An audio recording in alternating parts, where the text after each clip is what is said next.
할렐루야. 우리 비대면 예배를 드림에 앞서서 우리가 이렇게 예배 드리는 게 생소하고 제가 제일 힘들겠지만 오늘 수요 예배는 이렇게 온라인으로 예배 드리도록 하겠습니다. 우리 8월에 함께 부르는 찬양을 우리 찬양팀과 함께 큰 길을 만드시는 주 같이 찬양 드리시겠습니다. 우리가 믿습니다. 우리 이 시간 한 번 더 찬양할 텐데요. 이 시간 함께 찬양은 우리 거룩하신 하나님, 우리 같이 찬양하겠습니다.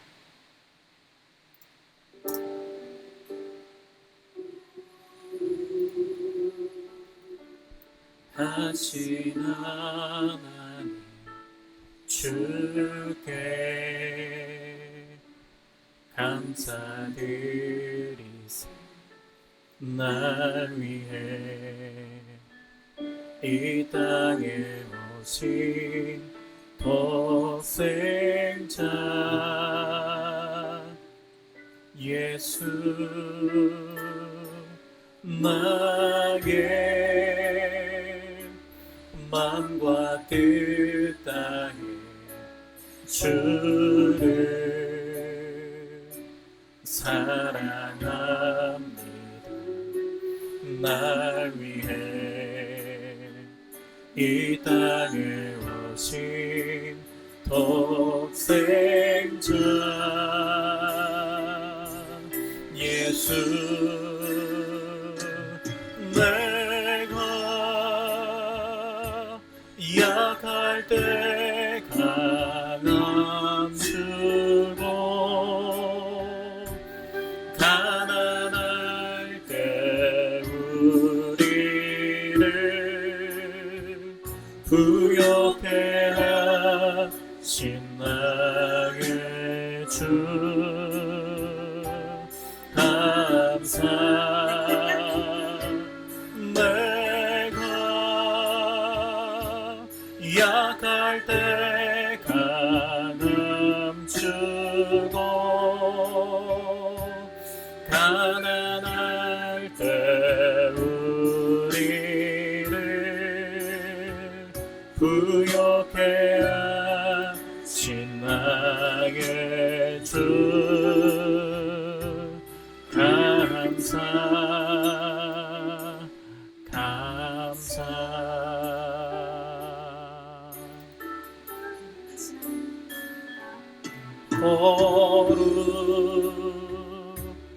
거룩하신 하나님 주께 감사드리세. 날 위해 이 땅에 오신 독생자 예수, 나의 마음과 뜻 다해 주를 사랑합니다. 날 위해 이 땅에 오신 독생자 예수, 내가 약할 때 강함 주고 가난할 때 우리를 부욕해 하신 나의 주 감사. 내가 약할 때 강함 주고 가난할 때 우리를 부욕해 하신 나의 주 감사. 내가 약할 주고 가난할 때 우리를 부욕해 하신 나의 주 감사. 내가 약할 때 강함 주고 가난할 때 우리를 부욕해 하신 나의 주 감사.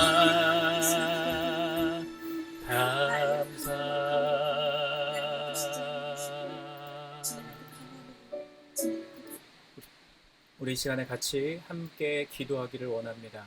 우리 야고보서의 말씀을 함께 묵상하고 있는데, 하나님, 우리가 이 야고보서의 말씀을 통해 오늘을 살아가는 지혜가 우리의 말씀 가운데 있게 하여 주시고 성령으로 조명받는 이 시간이 될 수 있도록 해달라고 우리 이 시간에 함께 예배하며 우리 기도하며 나아가도록 하겠습니다. 함께 기도하겠습니다. 하나님, 우리의 삶을 들어 역사하시는 하나님을 바라봅니다. 하나님, 우리의 믿음이 하나님 주님을 향하게 하여 주시고 우리의 말씀이 하나님의 말씀에 합당한 삶을 살 수 있도록 하나님 인도하여 주셔서 하나님 이 야고보서의 말씀을 통해 우리가 어떻게 행하며 어떻게 살아가야 하는지를 하나님 말씀 안에서 보게 하여 주시고 듣게 하여 주시고 깨닫게 하여 주시옵소서. 감사를 드리며 우리 주 예수 그리스도 이름으로 기도드렸습니다. 아멘. 우리 함께 볼 야고보서의 말씀은 야고보서 2장 1절에서 7절 말씀 함께 보도록 하겠습니다. 야고보서 2장 1절에서 7절까지의 말씀 함께 보도록 하겠습니다. 우리 함께 말씀 읽도록 하겠습니다. 1절부터 시작. 내 형제들아, 영광의 주 곧 우리 주 예수 그리스도에 대한 믿음을 너희가 가졌으니 사람을 차별하여 대하지 말라. 만일 너희 회당에 금가락지를 끼고 아름다운 옷을 입은 사람이 들어오고 또 남루한 옷을 입은 가난한 사람이 들어올 때에 너희가 아름다운 옷을 입은 자를 눈여겨보고 말하되 여기 좋은 자리에 앉으소서 하고 또 가난한 자에게 말하되 너는 거기 서 있든지 내 발등상 아래에 앉으라 하면 너희끼리 서로 차별하여 악한 생각으로 판단하는 자가 되는 것이 아니냐. 내 사랑하는 형제들아, 들을지어다. 하나님이 세상에서 가난한 자를 택하사 믿음에 부요하게 하시고 또 자기를 사랑하는 자들에게 약속하신 나라를 상속으로 받게 하지 아니하셨느냐. 너희는 도리어 가난한 자를 업신 여겼도다.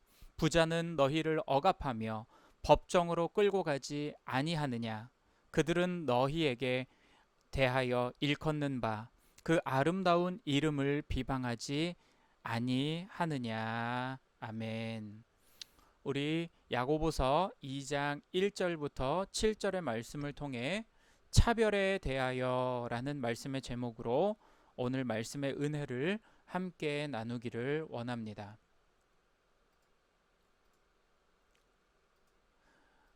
우리가 살아가는 세상은 수많은 종류의 차별이 존재합니다.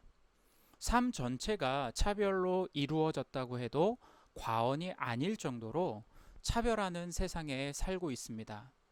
어떤 차별이 있을까요? 외모에 대한 차별, 비정규직에 대한 차별, 외국인 노동자에 대해서 차별하고 남자와 여자에 대해서 차별하는 것은 기본이고 지역에 따른 차별과 사회적 약자를 돕는 시설을 혐오하는 차별을 하고 구석구석 차별이 존재하지 않는 곳을 찾아보기 어려운 우리는 이 시대를 살고 있을 정도입니다. 성경은 사람을 차별하는 것에 대하여 성품이나 인격의 문제로 보지 않습니다. 성경은 사람을 차별하는 것에 대하여 정확하게 무엇으로 보고 있습니까? 죄라고 지적하고 있다라는 것입니다. 나아가 오늘 본문에 보면 그리스도를 부정하는 일이라고 말하고 있습니다. 오늘 본문 말씀 1절에 보면 이렇게 이야기합니다. 내 형제들아, 영광의 주 곧 우리 주 그리스도에 대한 믿음을 너희가 가졌으니 사람을 차별하여 대하지 말라라고 말씀하고 있습니다. 우리가 이 말씀을 잘 이해하기 위해서는 영광의 주라는 개념을 정확하게 이해해야 합니다. 왜냐하면 그래야 차별이 무서운 죄인지 우리가 잘 알 수 있기 때문입니다. 고린도후서 8장 9절 말씀에 보면 이렇게 이야기하고 있습니다. 우리 주 예수 그리스도의 은혜를 너희가 알거니와 부요하신 이로써 너희를 위하여 가난하게 되심은 그의 가난함으로 말미암아 너희를 부요하게 하심이라 라고 말씀하고 있습니다. 만물의 주인이신 예수님께서는 모든 것을 내려놓으시고 죄인의 형상을 입고 이 땅에 오셔서 낮아지셨습니다. 주님께서 이렇게 낮아지신 이유가 무엇입니까? 단 하나입니다. 우리를 부요하게 하시기 위해서입니다. 고린도후서 8장 9절에서 말하고 있는 것처럼 부요하신 그가 너희를 위해서 가난하게 되셨다라고 말씀합니다. 무엇 때문입니까?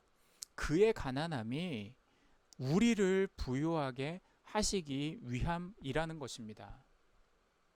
이것은 하나님의 계획입니다. 하나님의 뜻이었습니다. 원래 우리는 하나님의 형상으로 지음받은 하나님의 사람들입니다. 그리고 그 하나님의 형상이 가장 온전하고 완전하게 드러나는 것이 무엇입니까?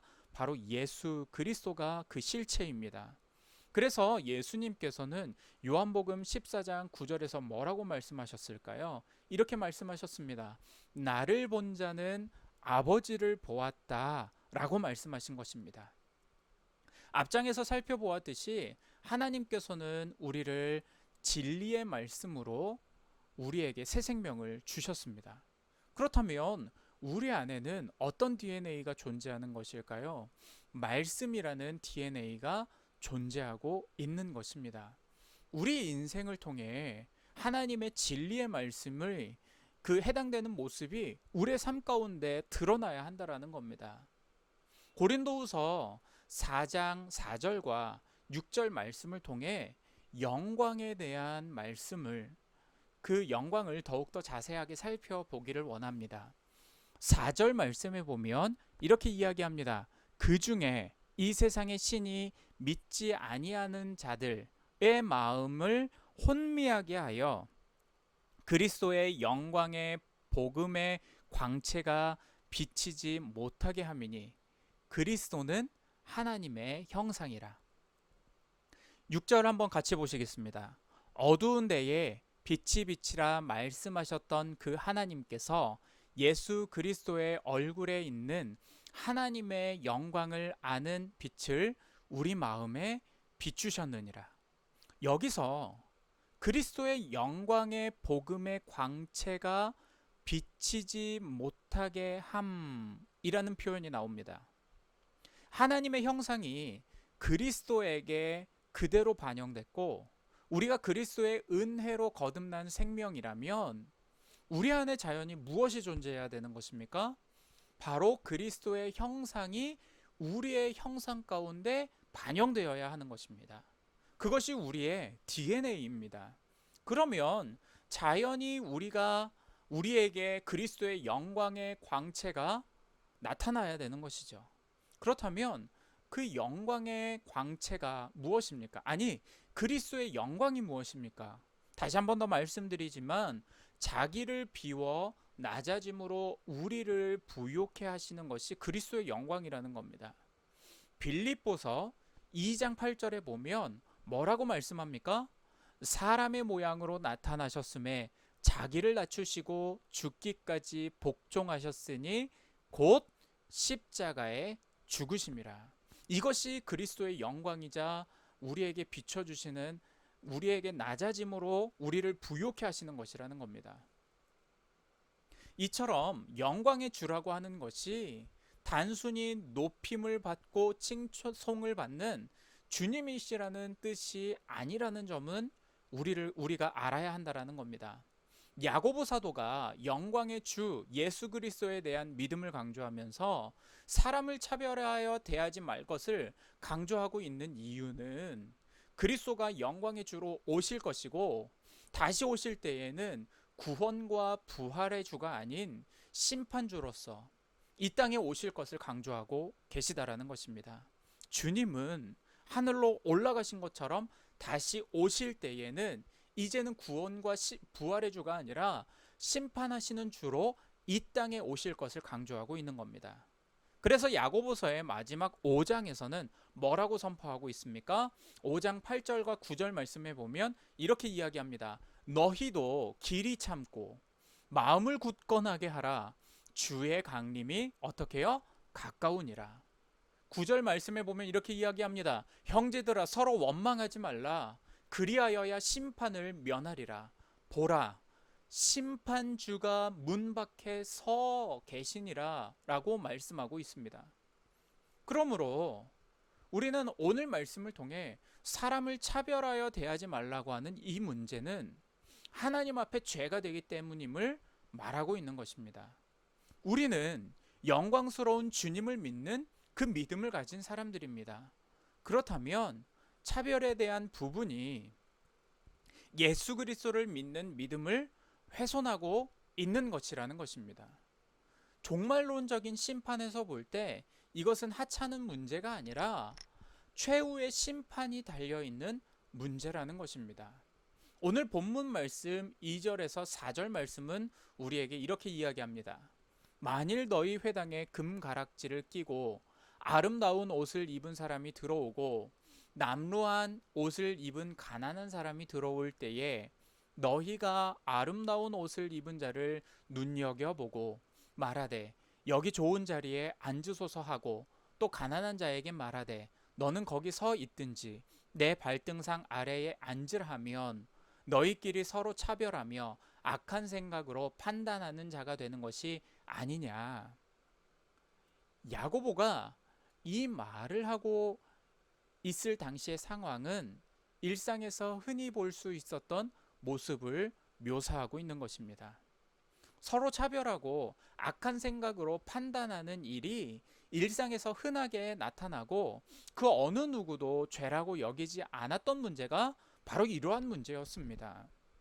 여기서 차별이라는 말 2장 4절 말씀에 보면 이렇게 이야기하죠. 너희끼리 서로 차별하며 라고 이야기합니다. 이 차별이라는 단어 야고보서 1장 6절에서 사용된 의심과 같은 단어로 사용되고 있습니다.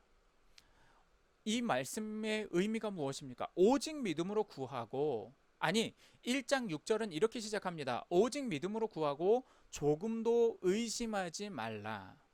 의심하는 자는 마치 바람에 밀려 요동하는 바닷물결 같다라고 이야기하고 있습니다. 의심을 어디에 비유하고 있습니까?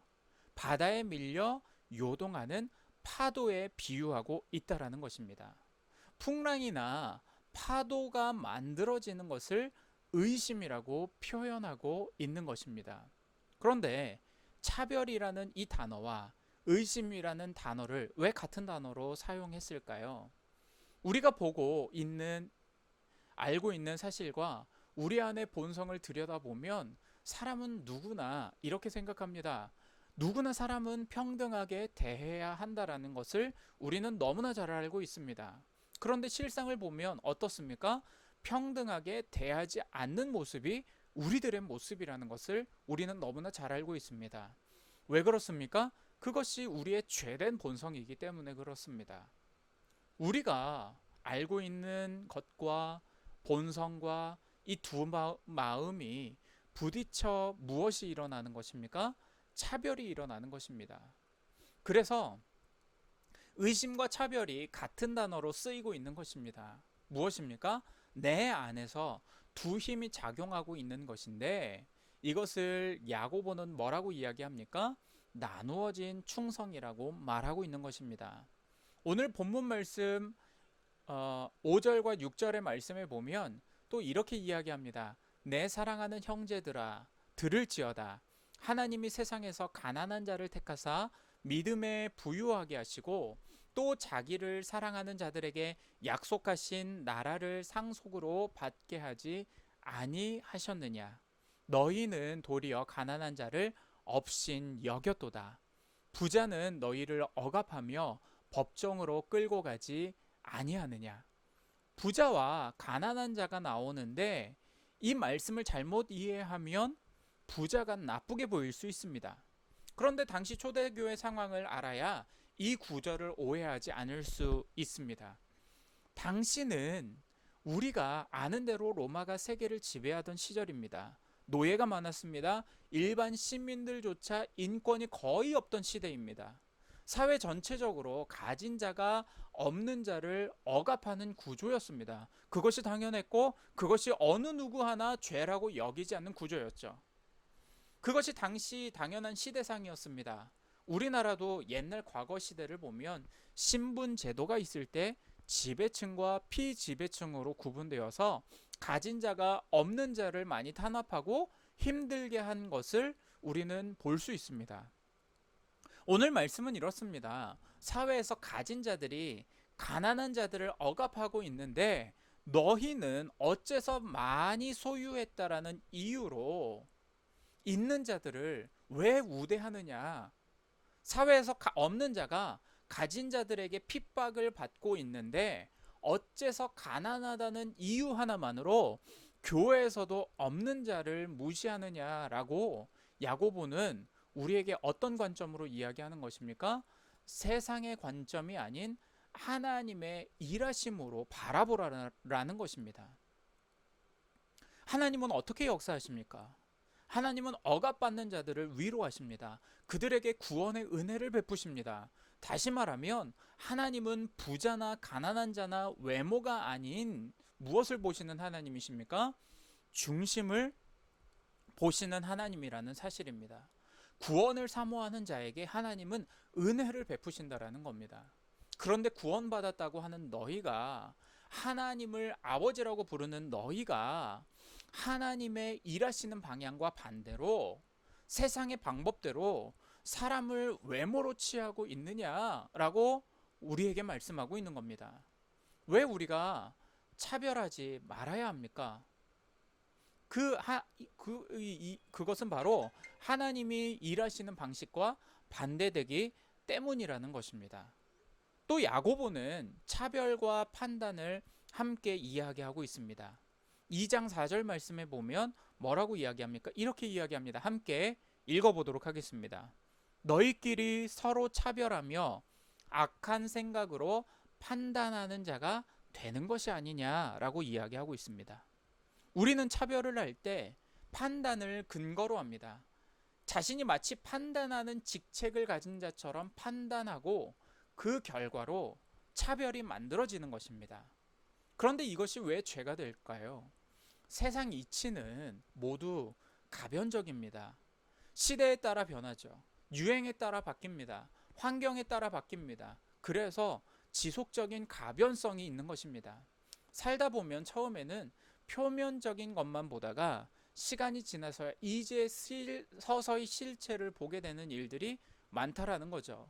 지나고 나면 그것이 아니었을 때가 많다라는 겁니다.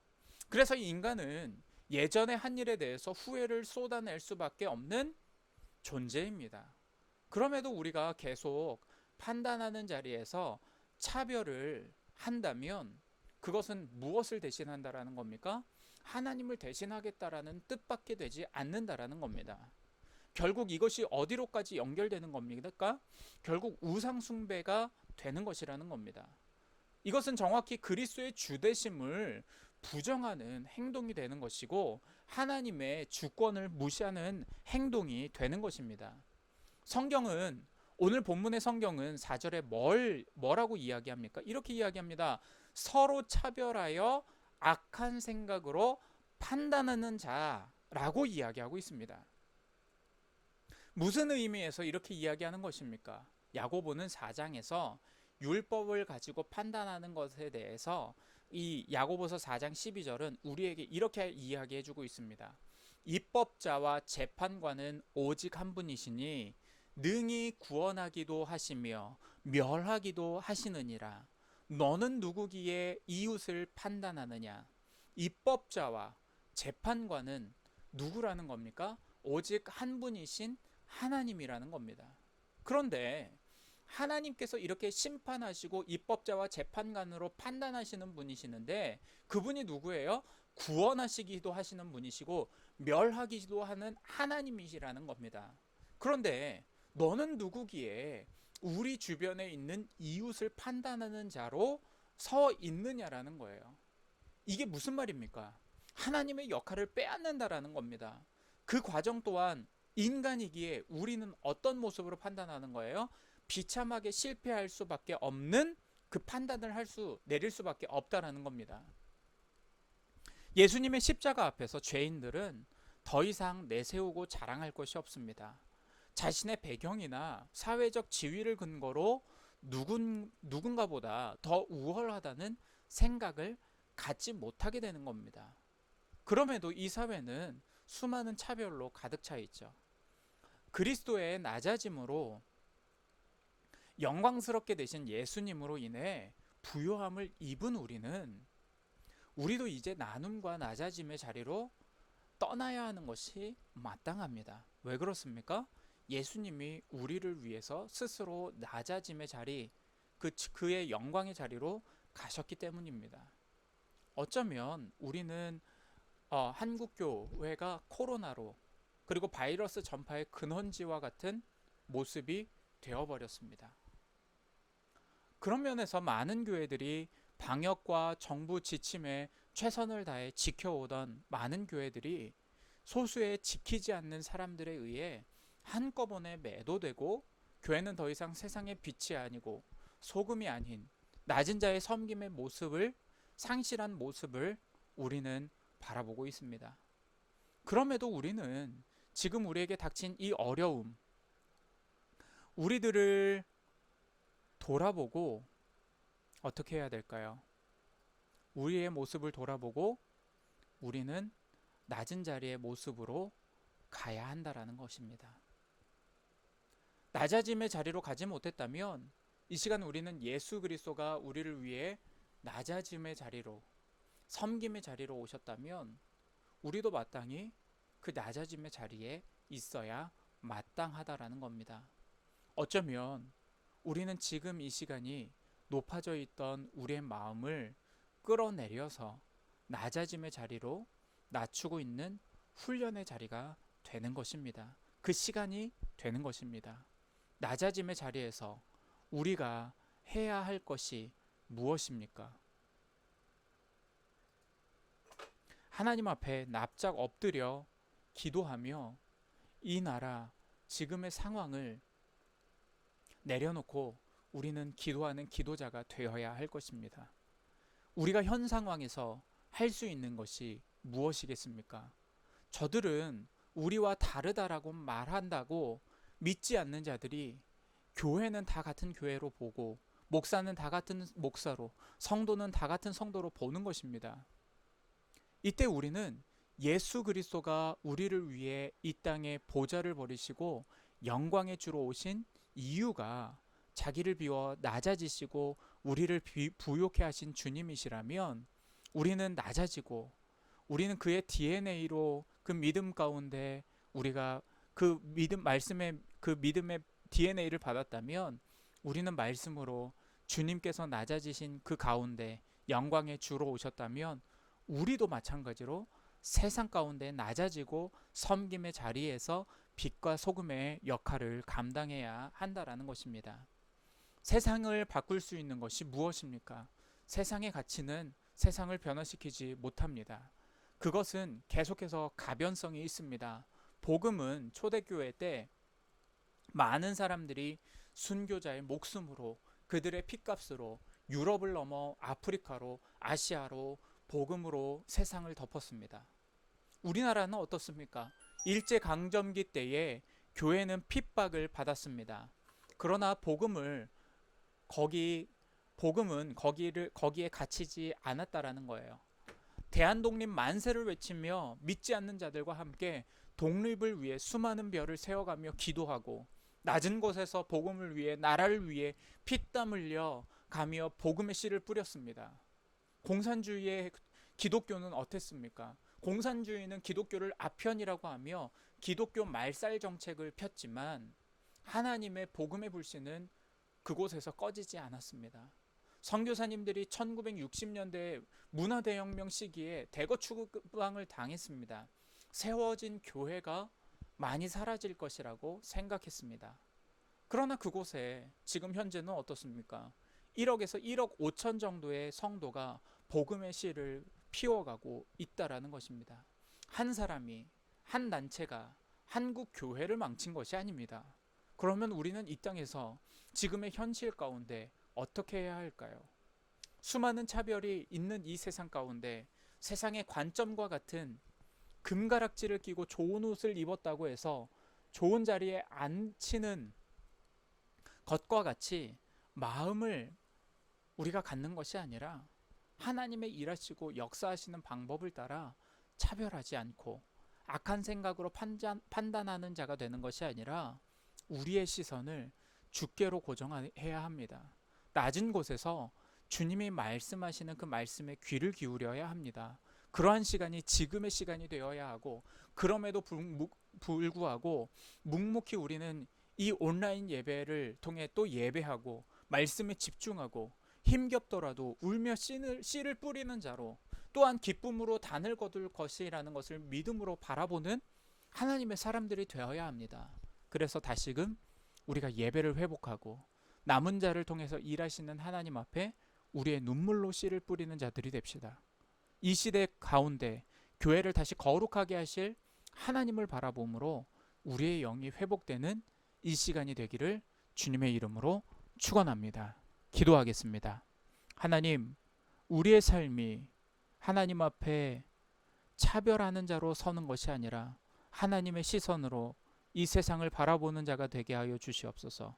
수많은 차별 가운데 우리는 서 있고, 또한 우리가 또 사람들을 차별하는 자로 우리의 시선을 향해 있지만, 우리의 시선이 세상의 가치관으로 물들여져서 부유한 자, 고급진 자를 우리가 교회 안에 VIP처럼 모시는 것이 아니라 세상에 소외되고 하나님 힘이 없고 그들을 향해 우리가 진리의 말씀인 그 말씀이 우리의 DNA가 되어서 그들을 위해서 기도할 수 있는 자가 되게 하여 주시고, 세상을 위해 기도할 수 있는 자가 되게 하여 주시고, 이 시대 어둠과 같이 내리앉아 있는, 아니 앞길을 어떻게 나아가야 할지 모르는 우리의 삶 가운데에 하나님의 말씀이 등불 삼아서 말씀의 길대로, 주님이 우리에게 말씀하시는 대로 우리가 그 역사하심을, 하나님의 역사하심을 따라 쫓아 살아갈 수 있는 하나님의 사람들이 되게 하여 주시옵소서.